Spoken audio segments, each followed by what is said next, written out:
Une reconstitution longue et minutieuse et un dispositif exceptionnel, 150 gendarmes pour tenter d'éclaircir le déroulement de ce drame. Avec d'abord l'enlèvement, les enquêteurs qui ont examiné la manière dont il s'est déroulé, les menaces j'ai fait celle que t'aimes bien.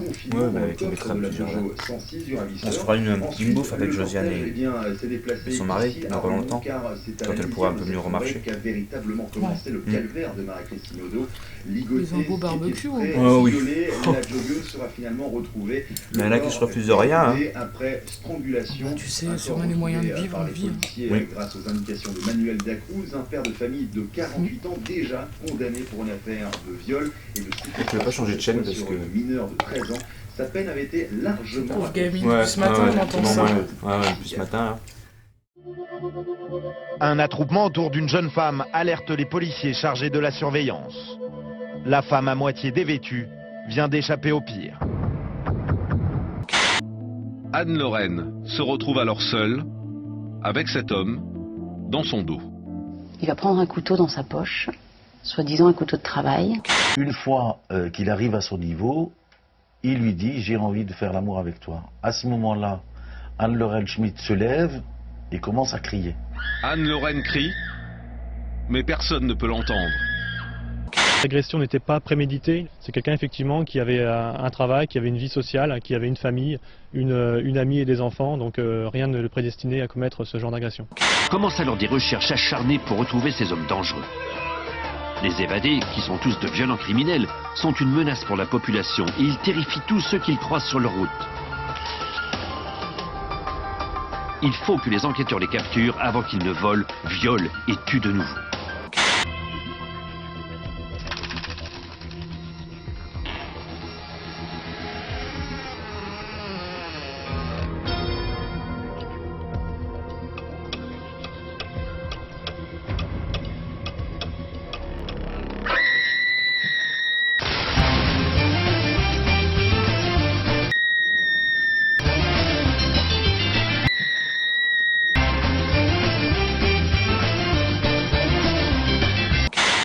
Alors qu'il n'y a pas mort d'homme.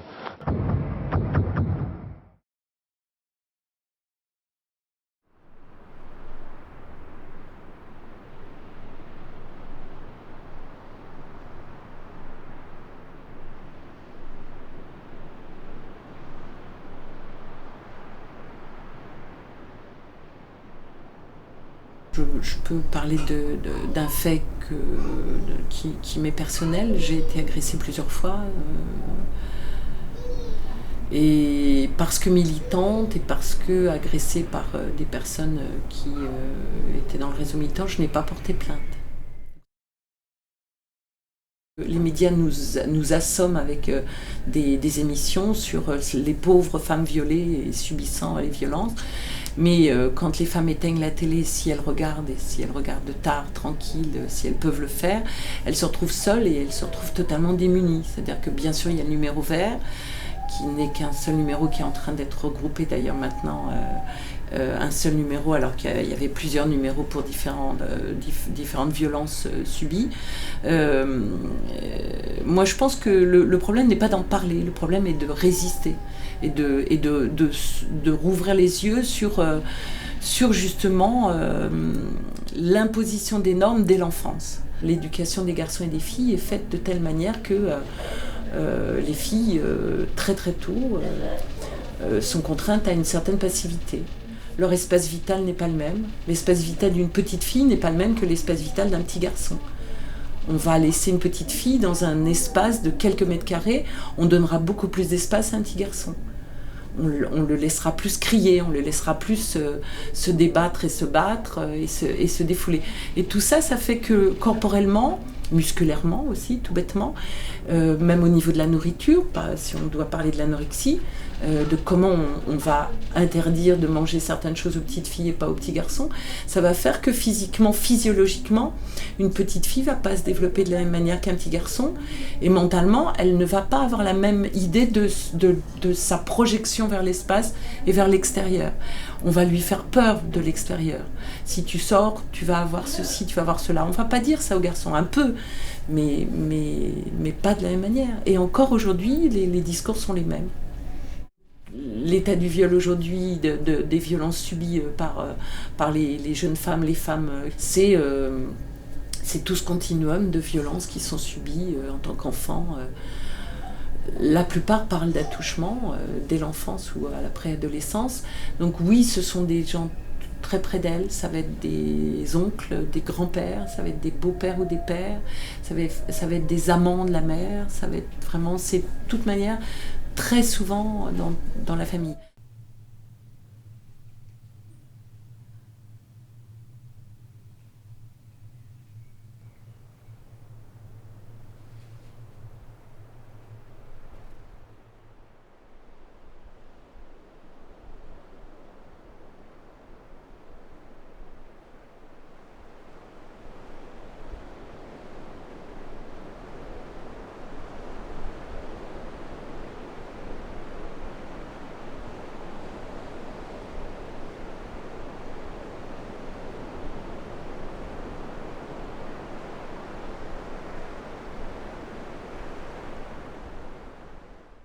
L'information a donc été dévoilée par plusieurs journaux américains, puis confirmée par la police. Dominique Strauss-Kahn, le directeur du Fonds monétaire international, a donc été appréhendé à l'aéroport de New York. Sous les verrous, le cinéaste a été interpellé hier à son arrivée en Suisse à l'aéroport de Zurich pour une affaire qui s'est produite aux États-Unis il y a plus de 30 ans. Voilà, le plus vraisemblable est que cette histoire est un mensonge pur et simple, que cette histoire n'a existé que dans l'imagination de cette jeune femme qui a par ailleurs eu une si belle interprétation dans Pirate, et que elle exerce là ce qu'il faut bien appeler un chantage de dernière minute sur un homme dont elle imagine qu'il a un genou à terre. Polanski n'est pas le violeur de l'Essonne. Polanski n'est pas pédophile. Et moi, vous me demandiez ma conviction, je ne le vois pas en violeur. Voilà, je ne le vois pas en agresseur. Je suis certain, enfin pratiquement certain, qu'il n'y a pas eu une tentative de viol. Je ne crois pas. Ça, je connais le personnage, je ne pense pas. Qu'il y ait eu une imprudence, on ne peut pas le... je sais pas comment dire, un troussage. Il y a une chose, et je peux m'en porter garant, je l'ai vu, je le sais, mes enfants, nos enfants sont témoins, c'est un bon beau-père. Roman Polanski est un créateur de réputation internationale.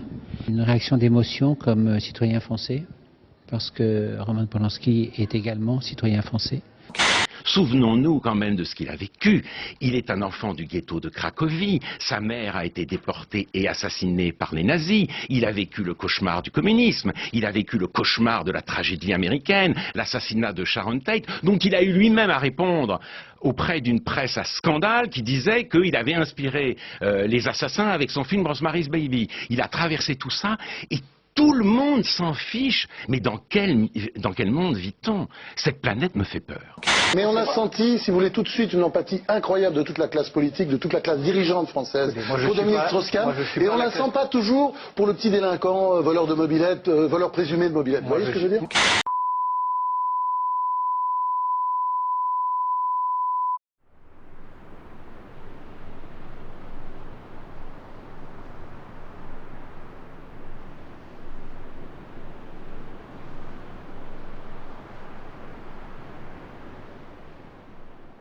Il y a encore aujourd'hui cette volonté de l'homme de vouloir asseoir sa domination sur la femme. C'est aussi la raison pour laquelle j'ai longtemps plaidé, et je plaide encore aujourd'hui, pour que soit inscrit très clairement dans le marbre de la Constitution le principe d'égalité homme-femme. Faire croire à un individu qu'il est libre en étant objet, c'est la violence psychologique exceptionnelle. Il faut lui faire comprendre qu'il n'est pas normal qu'elle se considère comme un objet. Mais peut-être qu'il y a des femmes qui ont envie d'être objet. Qui ont envie d'être objet. Bien sûr. Vous n'avez jamais eu envie d'être objet? Ah non, jamais, non. Moi, ça m'est arrivé. Envie, bien sûr. Ah ben, je vous dis les yeux dans les yeux que c'est pas normal. Mais c'est pas normal. Est-ce qu'il faut lui laver le cerveau? Non, il faut justement essayer de faire en sorte qu'elle ne soit plus lavée. Jacques Vergès. Moi, je crois que c'est très logique. C'est le retour de l'ordre moral. En Afrique, les gens ne savent pas se conduire, c'est des enfants. Il faut arriver avec une trique et puis une chicotte et les battre. Et puis les femmes en France ne se rendent pas, les prostituées ne se rendent pas compte qu'elles sont des objets. Il faut leur démontrer qu'elles sont malheureuses et qu'elles sont des objets. Je crois que c'est une politique. Le retour de l'ordre moral qui est parfaitement logique. Applaudissons des deux mains. Aujourd'hui, on ne peut pas fumer le cigare dans des réunions publiques. On ne peut pas. Quand vous êtes dans une voiture, vous ne pouvez pas mettre la ceinture, c'est-à-dire la voiture vous dénonce. Et bientôt, pour tirer un coup, il faudra demander l'autorisation du commissaire de police 15 jours à l'avance, avec la consultation de médecins de la sécurité sociale. Je suis scandalisée. En quoi c'est moralisateur que de dire à une femme qu'il ne faut pas qu'elle soit considérée comme un objet? Alors cette émission, alors déjà je l'ai vécue comme une prise d'otage, un guet-apens, parce que j'étais pas du tout au courant des personnalités qui allaient m'entourer. Si j'avais été au courant des personnes qui étaient présentes sur le plateau, je ne suis pas certaine d'accepter, j'aurais certainement pas accepté d'y participer, non pas par manque de courage, absolument pas, mais juste parce que je ne veux pas me mélanger avec certaines personnes qui véhiculent des idées que j'exècre. Donc voilà, c'est juste, il y a une incompatibilité totale. Donc bon, j'étais un petit peu prise au dépourvu. Enfin, j'ai su qui était sur le plateau au moment où je me suis assise sur le plateau. C'est d'ailleurs qu'il y en avait 20 000 en France, d'ailleurs. Je reconnais, pour faire pièce à Madame Oao, qui avoue avoir voulu être un objet une fois ou deux, et que je comprends très bien. J'ai eu quelques objets presque aussi charmants dans les mains de temps en temps, parfois pour de l'argent, parfois gratuitement. Et puis d'ailleurs, pour tout vous dire, ce qui m'a le plus choqué, ce qui m'a le plus dégoûté, ça a peut-être été l'attitude de la femme qui était présente, dont je me souviens plus le nom d'ailleurs, mais c'est pas très grave, qui ne voyait pas d'inconvénient à ce qu'une femme puisse, puis à le dire, même peut-être avec une certaine fierté en plus, c'est ce qui est le plus dérangeant, soit un objet pour l'homme. On a tout fait pour que ces individus-là, ces femmes-là, pensent que la liberté, c'est d'être un objet. C'est effrayant quelque part. Je pense que le fait qu'effectivement il y ait quasiment à chaque pub, on voit une femme nue pour tout et n'importe quoi, ça nous rend la tâche extrêmement difficile pour faire avancer le droit des femmes.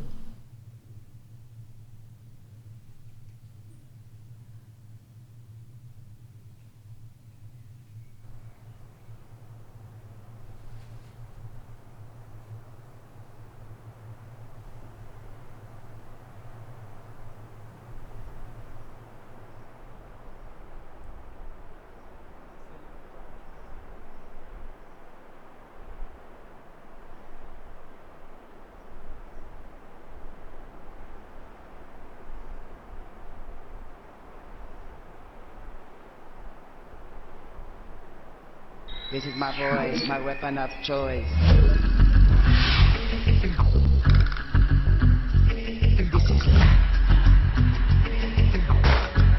This is life. This is a plate. This is a cup. This is a story I didn't make up. This is a girl lost in the woods. Some cover rotten from some other hood. Digital, créateur d'émotions. Spécial dédicace à tous les minous. Yeah baby. Comme mon minou est tout doux, il fait miaou miaou.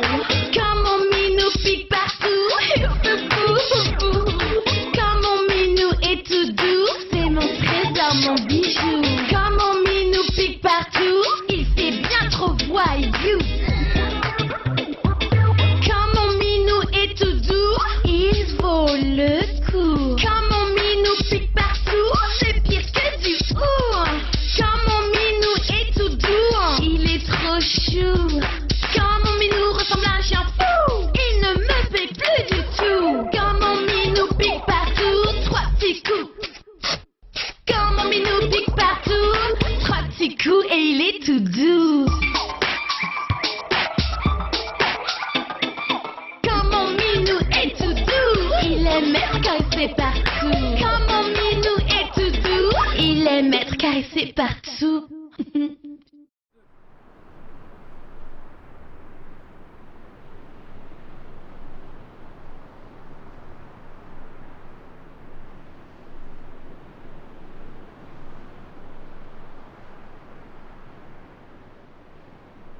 S'il leur arrive quelque chose de douloureux, alors sûrement ils ont fait quelque chose qui a provoqué la douleur. C'est relativement judéo-chrétien. Et donc, vous connaissez le proverbe, il n'y a pas de fumée sans feu, qui est un proverbe con, crétin par excellence, parce que les gens qui se font violer ne cherchent pas à être violés. Le violeur qui a une pulsion et qui va de toute façon en trouver quelqu'un seul là dans la rue, mais il va y aller quelle que soit la personne, pourvu qu'elle soit seule. Là, c'est l'agression. C'est un schéma où tout de suite, il va prendre une emprise dans la violence. Et en principe, le cerveau reptilien de la personne va répondre que de 3 manières. Il n'y a que 3 manières pour répondre dans le cerveau reptilien. La fuite, l'attaque, la sidération. Ça, c'est le premier schéma de violence. Le deuxième est le viol fait sur quelqu'un que l'on connaît, mais dont on ne peut pas accepter le nom. C'est-à-dire que c'est quelqu'un qui n'est pas éduqué, où la toute-puissance n'a pas été travaillée. Donc la personne ne supporte pas la frustration et va donc violer sa petite amie ou son petit ami en considérant que c'est... Pourquoi non? Puisque je veux, je dois avoir. Et un des autres schémas est effectivement l'abus sur enfant. Et là, le schéma, c'est d'obtenir d'abord un lien pour ensuite obtenir ce que l'on veut dans le lien. Une fois qu'on a établi un lien affectif, la personne ne se sent pas autorisée à dire non. Alors pour certains, c'est d'être, par exemple les pervers narcissiques, sont des gens qui s'adaptent totalement aux besoins de l'autre. Je dis depuis 20 ans à mes patients, le pêcheur quand il met un asticot au bout de l'hameçon, ce n'est pas pour nourrir le poisson. Ça se saurait. Donc votre instinct de survie va faire en sorte que votre corps survive. La deuxième étape à sauvegarder, c'est la psyché. C'est ne pas devenir fou.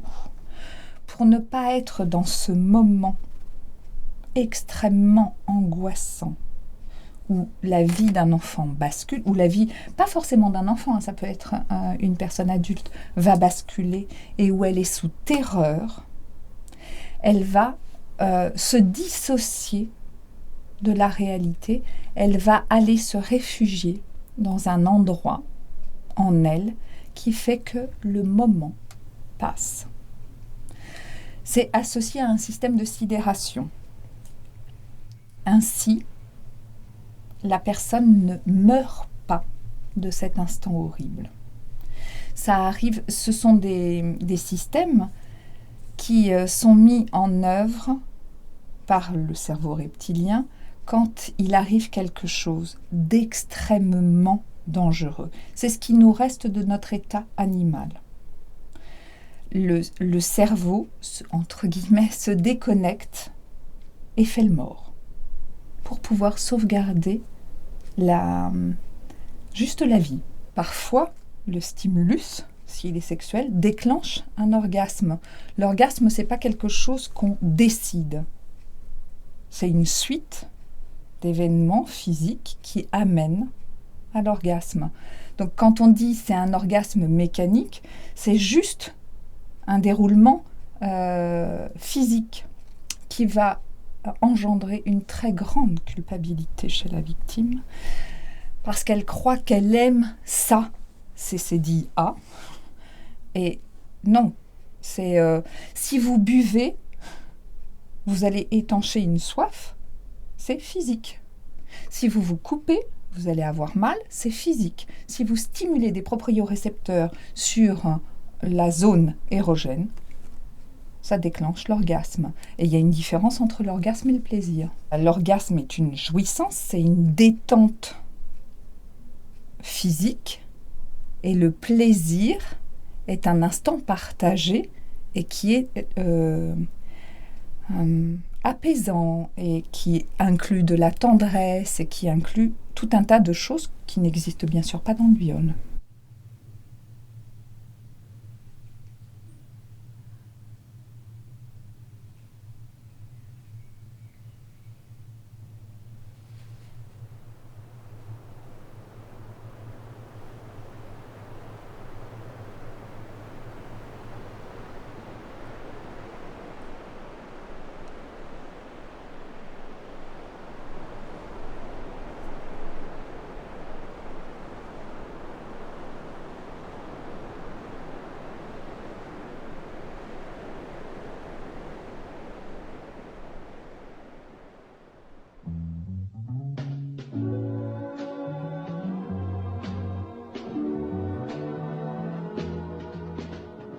Mesdames, mesdemoiselles, apprenez à ne pas vous faire violer. Protégez vos parties intimes du violeur libidineux qui ne pourra jamais se contrôler. Pensez au traumatisme irréparable s'il vous arrivait un jour de vous faire culbuter par un psychopathe qui rôde la nuit à la recherche d'une proie naïve. Heureusement pour vous, nous avons la solution. Premièrement, demandez à votre patron un aménagement d'horaire afin de ne pas rentrer trop tard le soir, car la nuit, tous les chats sont gris et les chattes aussi. Veillez à passer la porte de votre appartement avant les derniers rayons du soleil. Vous voilà sauvé.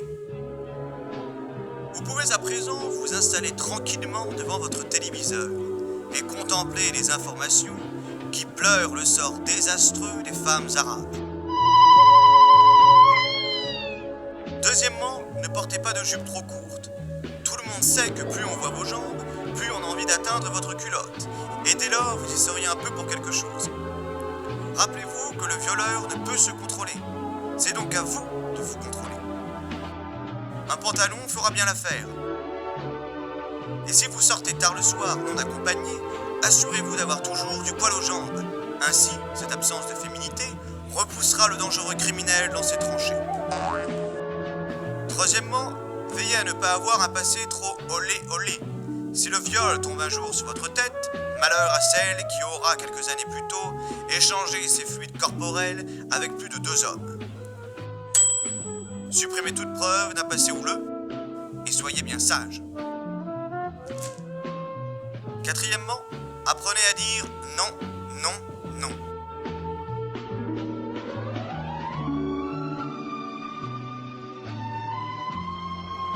Voilà. Maintenant, vous savez comment ne pas vous faire violer. 1. Ne pas rentrer tard. 2. Pas de jupe courte. 3. Pas de sexualité olé. 4. Non.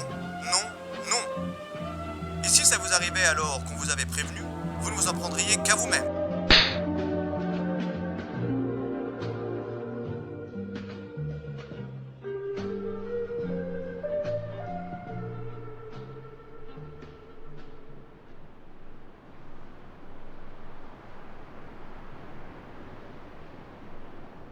Vers l'âge de 8-9 ans, il a commencé par des attouchements. Et vers l'âge de 10 ans, ça a été plus loin.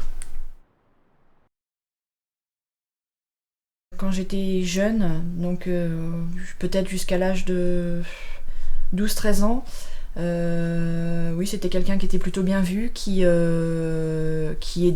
n'hésitait pas à aider le voisin. J'ai fait une demande de changement de nom, puisque c'était pas mon père et que je me suis permise de le haïr dès que j'ai su que c'était pas mon père. Donc j'ai changé de nom en faisant une demande auprès du tribunal de grande instance en 2000. Et donc maintenant je porte le nom de ma mère. Parce que ça a été une des personnes qui a abusé de moi. Et donc effectivement, quand on m'a dit à l'âge de 12 ans que c'était pas mon père, j'ai été plutôt soulagée et là je me suis autorisée à le détester. J'ai commencé à en parler à ma mère, à mi-mot. Je pense qu'elle a très vite compris, elle a rien dit. Elle a d'abord rien dit, puis ensuite elle a participé. J'ai été une fille, donc dès que je voyais un homme nu à la télé ou dès que je voyais quelqu'un s'embrasser à la télé, il fallait absolument que je baisse la tête, sinon j'étais considérée comme une pute et je me faisais insulter de pute. Si jamais je disais que j'avais pas de relation avec les garçons, j'étais considérée comme une lesbienne. Si je disais que j'avais des relations avec les garçons, j'étais considérée comme une salope. Donc ça a été un climat comme ça de mes 6-7 ans, parce que c'est les souvenirs que j'ai jusqu'à ce que je décide de partir. Et maltraitance sexuelle, donc attouchement et viol de façon répétée plusieurs fois par jour jusqu'à mes 21 ans. Par lui, et d'abord. Et ma mère, quand elle a su que lui était coupable, puisque je lui avais dit à mi-mot, a commencé également les maltraitances sexuelles, donc attouchement et viol, avec des objets. Et il en était la même chose pour ma sœur aînée. Moi j'avais 14 ans, elle en avait donc 17. Elle a porté plainte un jour en allant à l'école, elle était en apprentissage. Elle n'est pas rentrée à la maison le soir et en fait on a appris par les gendarmes qui sont venus à la maison qu'elle venait de déposer plainte pour viol et attouchement. Donc j'en avais 14, j'ai été entendue par les gendarmes. Ma sœur a été placée de suite en foyer pour la protéger. Ma petite sœur et moi on est restés au foyer parce qu'ils estimaient qu'il n'y avait pas de danger. Et ma sœur aînée dénonçait des violences sexuelles sur ma petite sœur dès l'âge de 3 ans. Je savais pas du tout et je l'ai jamais cru. Jusqu'à il y a très peu de temps où ma petite sœur qui a changé de pays pour fuir la famille, m'a dit qu'effectivement elle avait été victime. Il y a eu beaucoup de carences des services sociaux dans mon histoire, c'est-à-dire que...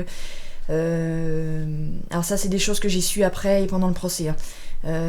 Ma sœur aînée, donc celle qui a porté plainte en 94, qui avait 17 ans, avait déjà fait une plainte. Alors, elle n'avait pas fait une plainte en tant que telle au commissariat, mais elle s'était déjà plainte au directeur de l'école primaire à l'âge de 6 ans. Donc elle était en CP. Elle se plaignait de maltraitance physique. Donc il y avait effectivement des coups, des bleus sur elle. Ma sœur a été placée pendant 6 ans. Et moi, je suis restée au domicile pendant 6 ans avec un suivi AEMO de temps en temps, c'est-à-dire une dame qui venait au domicile, une éducatrice qui venait au domicile de temps en temps, qui voyait que tout le monde allait bien, que tout le monde rigolait. Donc voilà, donc elle a été placée 6 ans. À l'âge de 12 ans, ma mère et l'autre lui ont demandé à la récupérer, donc elle est revenue au domicile et puis en fait 5 ans plus tard, elle a redéposé plainte. Elle, en fait, moi je l'ai connue de l'âge de... quand elle avait 6 ans, elle, donc moi j'en avais 3. Jusqu'à l'âge de mes 10 ans, je l'ai connue que le week-end, c'est-à-dire qu'elle venait au domicile en droit d'hébergement le week-end. Et je l'ai connue, je la connaissais que dans sa chambre parce qu'elle n'avait pas le droit de sortir de sa chambre, elle devait rester sur le bord de son lit. Si j'avais pas déposé plainte, si j'avais pas fugué de la maison, puisque ça a été vraiment une fugue à l'âge de 21 ans, j'en serais toujours au même point. Enfin, je veux dire, j'ai mis 21 ans avant de partir, c'est pas pour rien, c'est parce qu'effectivement j'étais sous l'emprise de l'un et de l'autre, quoi. Donc en novembre 2000, j'ai décidé que ça pouvait plus continuer comme ça et je me suis jetée sous une voiture. Donc suite à ça, j'ai été hospitalisée d'abord en hôpital général, traumatisme crânien et fracture, et les infirmières ont trouvé qu'il y avait quelque chose parce qu'en fait la nuit je refusais d'intégrer ma chambre et je faisais les 100 pas dans le couloir, donc les infirmières ont alerté la psy, qui à son tour m'a proposé une hospitalisation en hôpital psy, que j'ai accepté. Et un dimanche, ça m'a pris comme ça, je leur ai dit je voudrais aller porter plainte. Donc ils m'ont accompagnée un dimanche jusqu'au commissariat. Je suis tombée sur un commissaire de police qui était génial du début à la fin, c'est-à-dire que aujourd'hui encore, j'ai jamais raconté mon vécu dans les détails. Quand j'ai déposé plainte, j'ai écrit ce qui m'était arrivé. J'ai pas tout écrit, il y a des choses que personne ne saura jamais, mais j'ai écrit l'essentiel de ce qui m'était arrivé. Et donc j'ai dû donner au commissaire une quinzaine de pages, et il a accepté ma plainte sous forme d'écrit. Et du coup, voyant la détresse dans laquelle j'étais, dès qu'il fallait que je dise le mot attouchement au viol, enfin à l'époque je le disais même pas, hein. Du coup il me posait des questions, je devais répondre par oui ou par non. Donc il a vraiment été bien du début à la fin jusqu'au procès, il a vraiment été très très à l'écoute et n'hésitez pas à me demander si j'avais besoin de pause, si je voulais revenir demain, Non, il a vraiment été bien. Le procureur a demandé 11 ans pour ma mère, elle en a pris 3. L'inceste mère-fille est très très très tabou. Alors lui, donc il a pris 10 ans ferme, il en a fait 5,5, libéré pour bonne conduite. Le jour où il a pu ressortir, il s'est pointé dans mon quartier. C'est-à-dire que je suis tombée nez à nez avec. Je l'ai pas supporté, ce que je faisais plus, je me suis de nouveau scarifiée. Et j'ai été hospitalisée. Donc j'étais déjà maman de mon petit garçon. J'ai été hospitalisée une semaine parce que c'était plus possible. Le fait qu'il soit juste devant la maison, ça m'était totalement insupportable, d'autant qu'il était censé ne pas avoir mon adresse. Et mon adresse a été donnée par le juge d'application des peines au moment où il a redonné les papiers de libération. Je me fais plus du tout de mal, même s'il y a des moments où j'ai des périodes, alors pas de dépression parce que j'y suis plus, mais un peu de déprime. Mais effectivement, j'ai encore les séquelles l'image de mon corps, la confiance en moi, et puis très franchement, je ne sais pas comment parler de la sexualité à mon fils.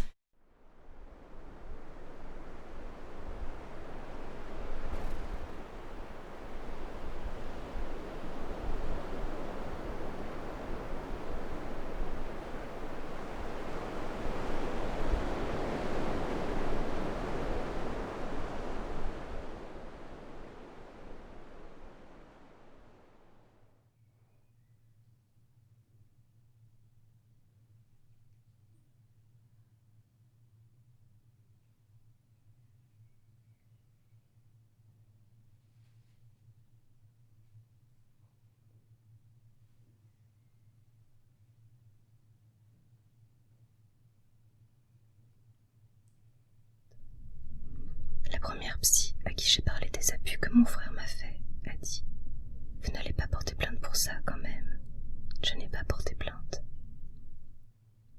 15 jours après avoir parlé des viols, ma mère m'a dit « Arrête de faire la tête, tu n'es qu'une enfant gâtée. » Je n'ai pas porté plainte. Je n'ai pas porté plainte. Je n'ai pas porté plainte. Il m'a dit « C'est pour ton bien. Tout ce que je voulais